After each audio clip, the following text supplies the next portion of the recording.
기쁨과 기도와 감사는 한 세트라고 말씀을 드렸습니다. 이건 한 세트입니다.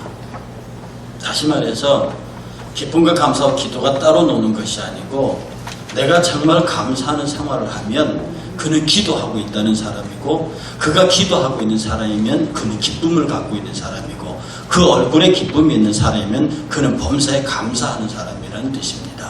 그래서 이것은 한꺼번에 얼려서 같이 돌아다니는 거고요. 항상 기뻐하라, 쉬지 말고 기도하라, 범사에 기뻐하라. 항상 쉬지 말고 범사라고 하는 시간적으로 빈틈이 없고 공간적으로 틈이 없고 상하로 틈이 없이 늘 언제나 모든 것이라는 것을 뜻을 담는 말을 각각 앞에다가 붙여놨습니다. 항상 기뻐하는 거죠. 쉬지 않고 기도하는 거죠. 모든 일에 감사하는 거죠. 그러면 이것은 일체로 같이 돌아가는 것이기 때문에 떨어져서 생각할 수 있는 게 아닙니다. 이 가운데서 가장 중요한 것이 기도하는 것이라고 했습니다. 비유로 말씀드렸는데, 기도는 성도의 호흡이요, 찬양은 성도의 생수며 말씀은 성도의 양식이라고 했습니다. 우리가 물은 일주일 먹지 않아도 버틸 수 있습니다. 밥은 40일 금식기도 하는 것처럼 밥은 40일 안 먹어도 버티면 버틸 수 있습니다. 그러나 호흡은 그렇지 않습니다. 단 2, 3분만 멈추어도 죽는다고요. 그러면 일단 심장이 힘차게 뛰고 허파가 세게 움직이는 사람이면 그는 자동적으로 물을 먹게 되고 밥을 먹게 되는 것입니다. 그리고 물과 밥은 내 손으로 구해야 되는 것이지만, 호흡은 가만히 있어도 이 산소 호흡이 내가 살아있는 한 이루어집니다.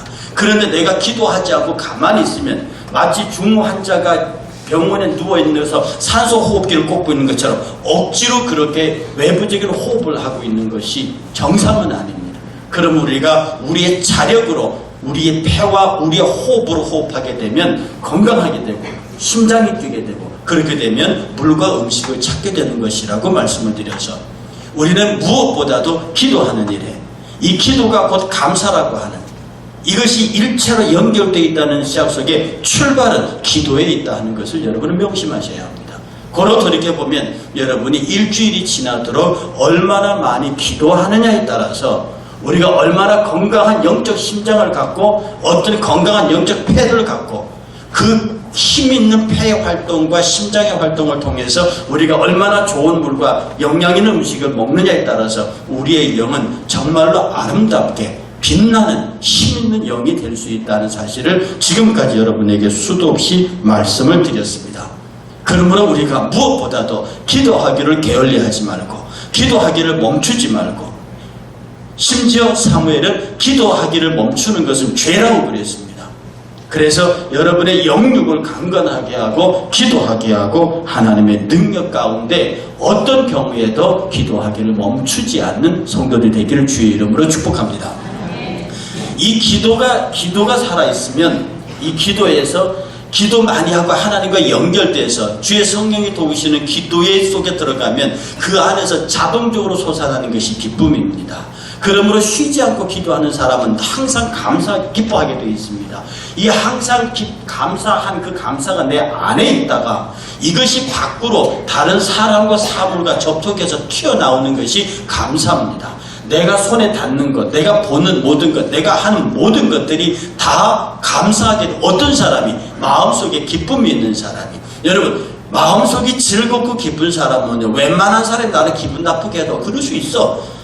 내 마음속에 정말 기쁨이 있는 사람이 어떤 일이 어그러져 버렸습니다. 어떡하지? 다음에 또 하면 되지 뭐. 이렇게 부드럽고 유하게 받을 수 있지나 그 마음속에 기쁨이 없고, 그 마음속에 늘 꼬부라져 있고, 그 마음속에 어떤 분노가 있고, 그 마음속에 어떤 억울함이 있고, 그 마음속에 남에게 지기 싫어하는 그런 마음이 있고, 그 마음속에 남에게 책잡히기 싫어하는 조바심 있는 사람은 조그만 일도 팍 피고 작은 일에도 이렇게 저렇게 해서 실제로 우리들의 모든 삶 속이 막 엉키지는 사람들의 투쟁 관계로 바뀌어버립니다.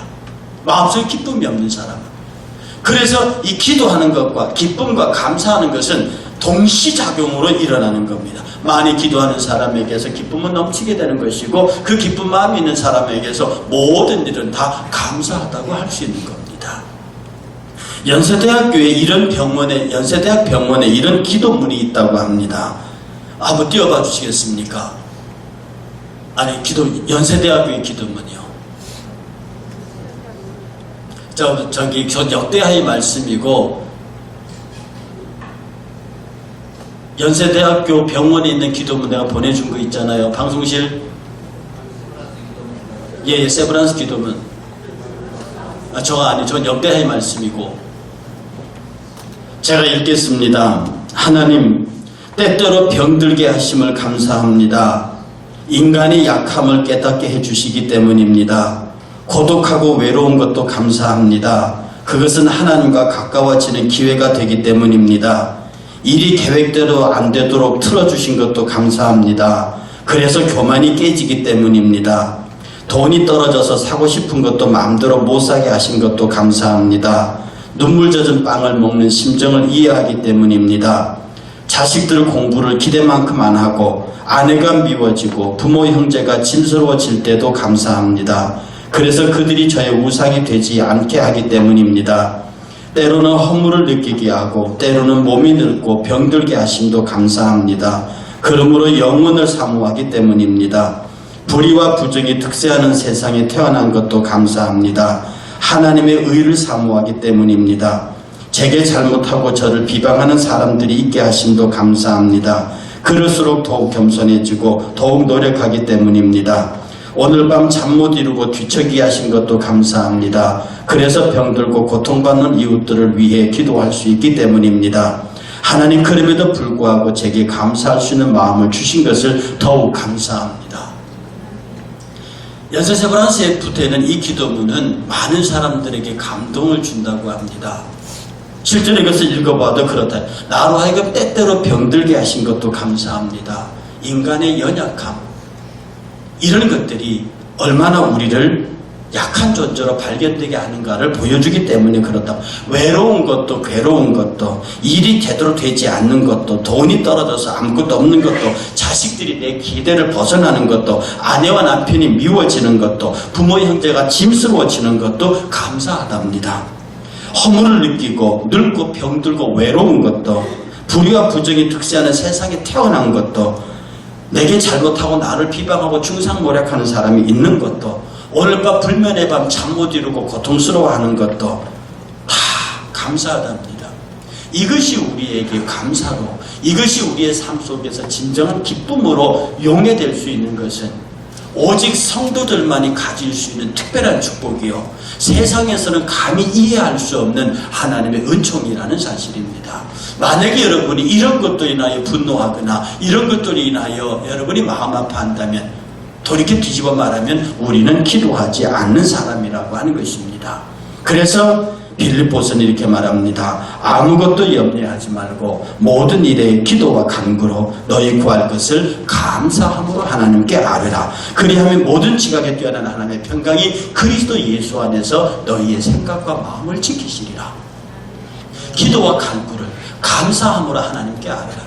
우리의 전체적인 삶이 아무리 나로 하여금 눈물 나게 하고 아무리 나로 하여금 힘들게 하고 아무리 나로 하여금 이해할 수 없는 일이 벌어져도, 그리고 심지어 내 마음을 아주 아프게 하는 일이 있어도 그 일로 인해서 감사하라는 뜻입니다. 제가 지난 목금토 집회를 다녀왔습니다. 그 집회에서 그 교회 출석한, 그 교회에 상관없는 이웃 교회 목사님 한 분이 참석을 하셨습니다.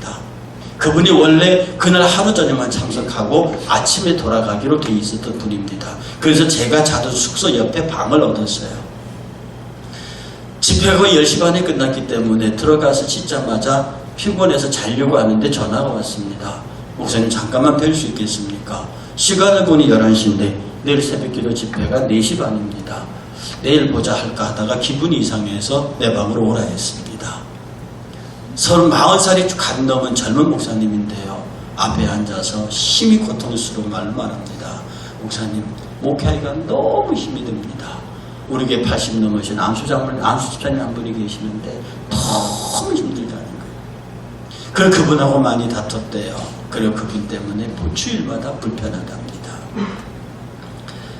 자, 그래서 그분이 그랬습니다. 목사님, 80세 고집센 안수 집사님을 목사님에게 붙이신 하나님께 감사하십시오.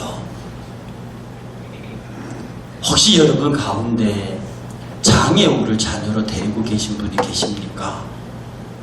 다른 사람들이 다 내 아들, 딸 잘났다고 자랑할 때 내 집의 자녀 손들 가운데 장애우나 지체 부자애가 있는 분이 있으십니까?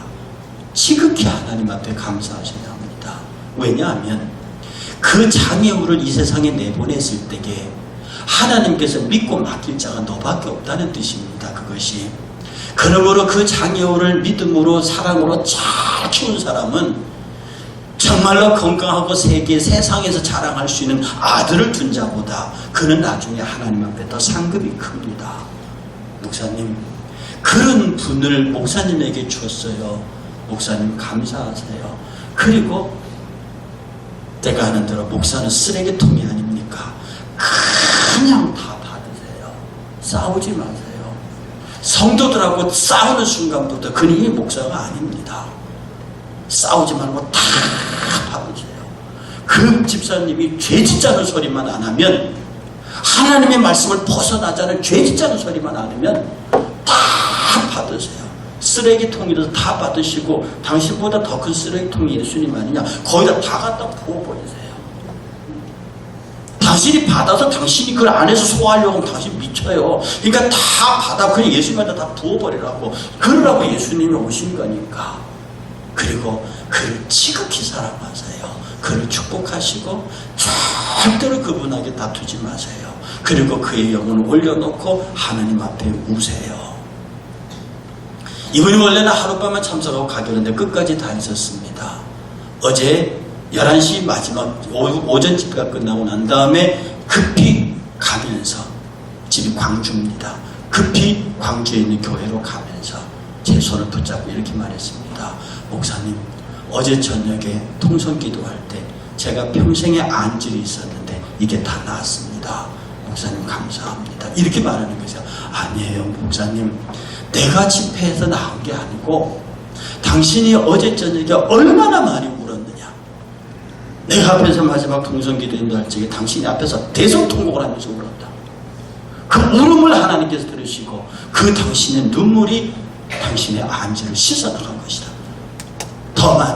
더 많이 당신을 힘들게 하고 고통스럽게 하는 사람이든지 누구든지 있으면 하나님 앞에 울어라. 그리고 그 울음은 원망의 눈물, 저주의 눈물, 분노의 눈물이 아니라 감사의 눈물이에요. 사랑하는 여러분, 우리가 예수 그리스도의 은혜 안에 살면서요, 내가 하나님의 은혜 가운데 살고 있는 것은 생각만 해도 눈물 날 일이고 생각만 해도 감사한 일입니다.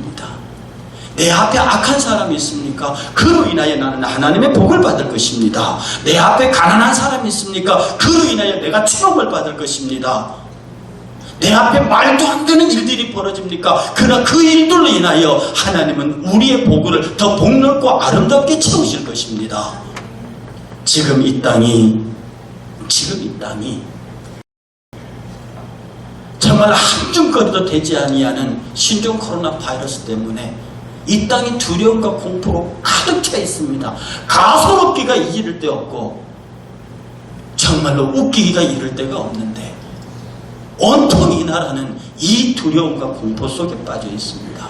여러분, 그 바이러스의 치명적인 뭐가 있는지는 모르겠지만 그것으로 인해서 병이 걸리고 사람이 죽는 일이 얼마나 많은지는 모르겠지만 그보다 더 무서운 것은 그것 때문에 우리가 가지 않은 두려움과 공포, 이것은 절대적으로 사단이 주는 것입니다. 병은 싸우면 되는 것이죠. 병은 치료하면 되는 것이죠. 왜 그것 때문에 사람과 사람 사이를 멀리하고, 심지어 지금 명륜동에, 서울 종로구 명륜동에 있는 교회는 오늘부터 예배를 안 드린대요. 뭐 환자 하나가 거기를 다녀갔다나요? 그래서 예배를 폐쇄했대요. 도대체 언제부터 한국교회가 이 모양이 되어버렸습니까? 6.25 전쟁에 총알이 날아다닐 때도 예배는 계속됐습니다. 당장 죽음의 목숨이 왔다 갔다 할 때도 신사참배의 물결 속에 생사가 왔다 갔다 한국교회는 예배를 포기했다는 기사가 없었다고요. 그런데 이 대명천지에 이렇게 평안하고 잘 사는 시대에 이까지 질병 하나로 그래도 괜찮은 규모의 교회가 예배를 멈춘다고요. 그러니 세상의 교회를 우습게 보는 것입니다. 그러니 세상의 교회를, 목사를 알기를 뭐처럼 안다 이 말입니다. 죽음 앞에 담대히 버티고 서서 그래 올 테면 와보라라고 더욱더 모이기를 힘쓰는 그러한 교회가 돼야지. 어찌하여 그런 질병의 위협과 공포 앞에 이렇게 쉽게 무너질 수 있습니까?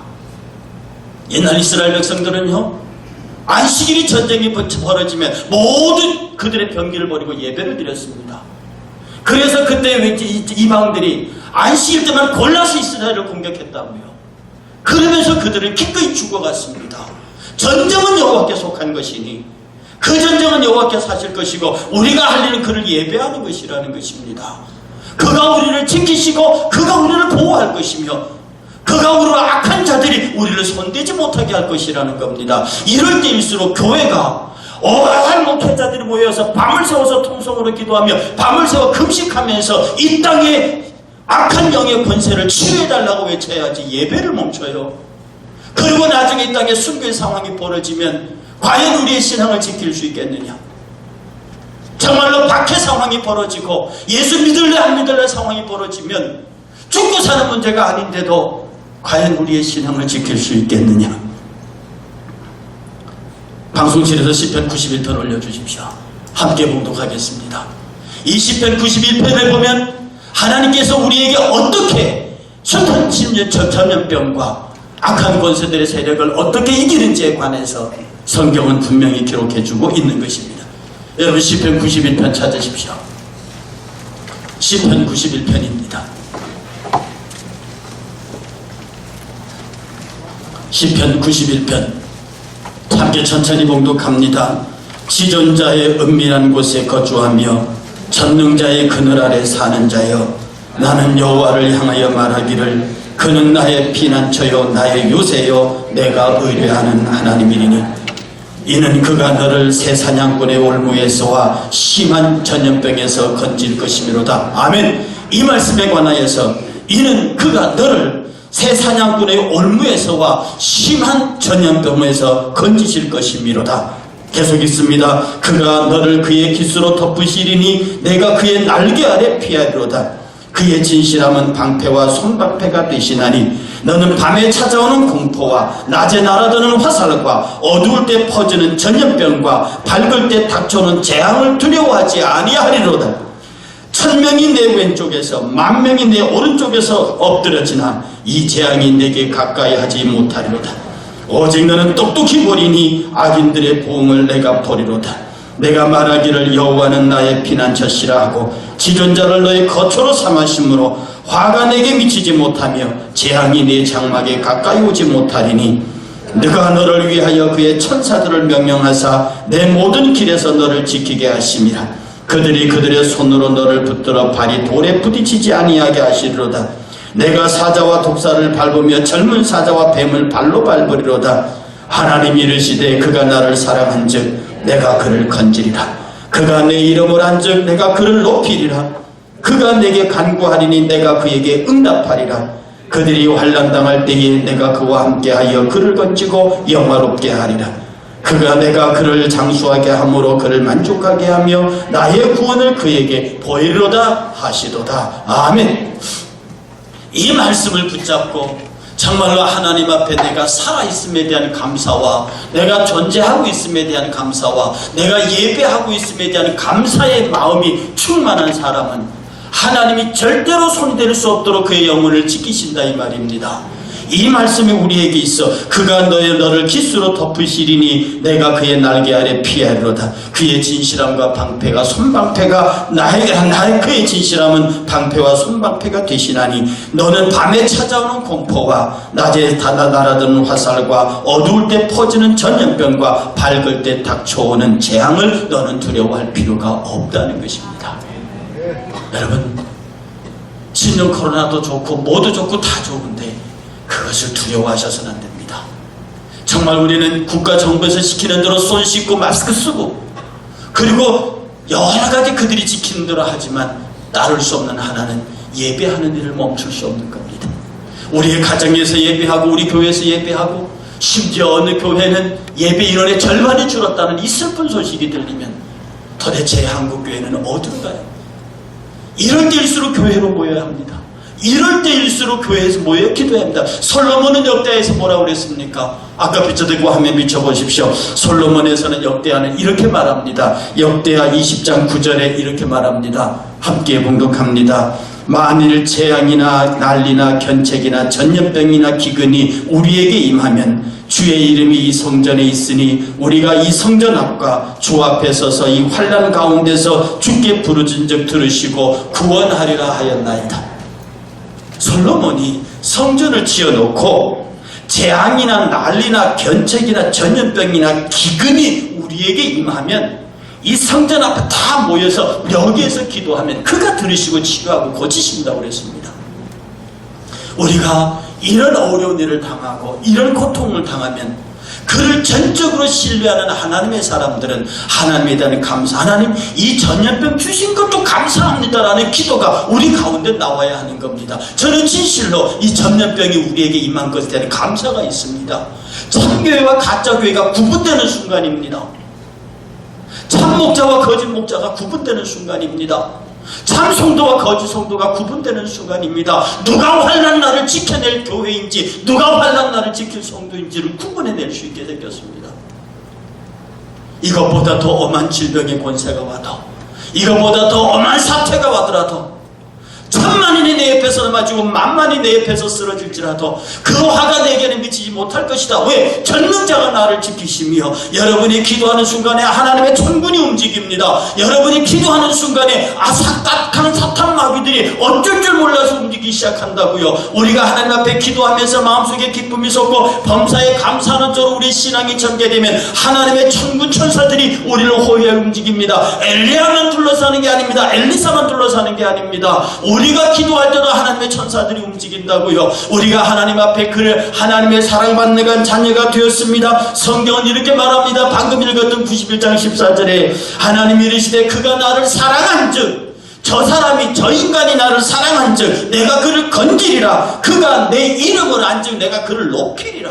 우리는 그를 사랑하고 그의 이름을 알았습니다. 그러므로 그가 우리를 지키실 것이고 우리를 높이실 것입니다. 이 말씀의 은혜 가운데 서 있는 사람에게서 나올 수 있는 건 감사의 언어뿐이라는 것입니다. 그가 내게 간구하리니 내가 우리 하나님께 부르짖습니다. 내가 그에게 응답하리라. 그들이 환난을 당할 때에 내가 그와 함께하여 그를 건지고 영화롭게 하리라. 이 말씀이 도대체 어디 갔느냐 이 말입니다. 이 말씀은 감사하는 성도의 몫입니다. 이 말씀은 감사하는 성도의 지극한 신앙 고백입니다. 범사, 우리에게 많은 사람들이 나쁜 일이다, 악한 일이다, 험한 일이다, 흉한 일이라고 말할 때 no, 그것은 내가 감사할 일이다. 내가 앞으로 넘어져도 감사하고 뒤로 넘어져도 감사하고 내 사업이 실패해도 감사하고 내 업이 성공해도 감사하고 내 몸이 질병을 들어서 죽게 되어도 감사하고 내 가족이 완전히 망해도 감사하다. 왜? 그 일을 통해서 하나님께서 어떻게 역사하실 것인지를 당신은 계획을 갖고 있기 때문에 그렇습니다. 그러므로 여러분의 가슴 속에 감사란 언어가 수도 없이 솟아올라야 합니다. 여러분이 사람을 보아도 감사하고 일을 행해도 감사하고 무엇을 만들어도 감사하고 어떤 일을 경험해도 감사합니다. 왜? 비록 세상의 시각에는 그것이 험하고 악하게 보일지라도 내가 주를 사랑하고 내가 그를 안즉 그가 나를 지키고 그가 나의 기도에 응답하실 것임을 믿고 그가 나를 사랑하시기 때문에 결코 그가 나를 곤란하게 하지, 그가 나를 어렵게 만들지, 내가 비록 사망의 엄청난 골짜기로 다닐지라도 새바둑을 두려워하지 않을 것은 주께서 나와 함께 하심이라. 주의 지팡이와 막대기가 나를 아리하실 것이니이다. 내가 사방으로 오개쌈을 담으로 쌓이지 아니합니다. 답답한 일을 당하여도 망하지 않습니다. 거꾸로 트림을 당해도 어떤 일을 당해도 우리는 모두를 환난으로부터 벗어날 수 있습니다.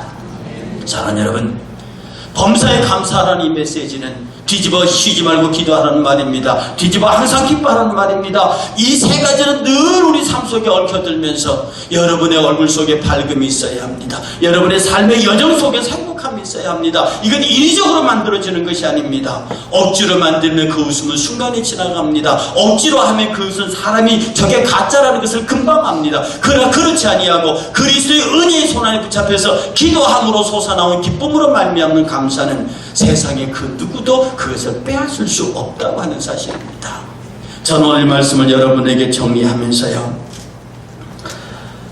히브리서 13장 15절의 말씀을 여러분에게 드립니다. 그러므로 우리는 예수로 말미암아 항상 찬송의 제사를 하나님께 드리자.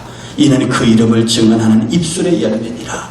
여러분이 항상 찬송의 제사를, 그 찬송의 제사 속에는 기쁨과 감사가 담겨 있습니다. 찬송의 제사를 드릴 수 있는 사람은 기도하는 사람입니다. 여러분의 가슴 속에 이는 그리스도 예수 안에서 너희를 향하신 하나님의 뜻이니라. 감사하는 것이 하나님의 뜻이래요. 감사하는 것이 하나님의 뜻 곧 선을 이루는 것이래요. 모든 일에 합력하여 선을 이루느니라. 모든 일에 합력하여 하나님의 뜻을 이루느니라. 하나님의 뜻을 이루는 그 하나님의 아름다움이 오늘 저와 여러분들이 그리스도 앞에서 찬송의 제사를 드리는 감사의 제단을 쌓아 올릴 때 세상이 감히 감당할 수 없는 은혜와 복으로 우리를 붙잡으실 겁니다. 두려워하지 않으시기를 축복합니다. 용기를 가지고 지금 이 어려운 상황을 믿음으로 잘 극복하고 이때일수록 모이기를 더욱 힘쓰고 이때일수록 더욱 기도하고 이때일수록 더욱 담대함을 가지고 하나님의 감사함으로 그 앞에 나아가는 복 있는 저와 여러분 우리 교회가 되시기를 주의 이름으로 축복합니다.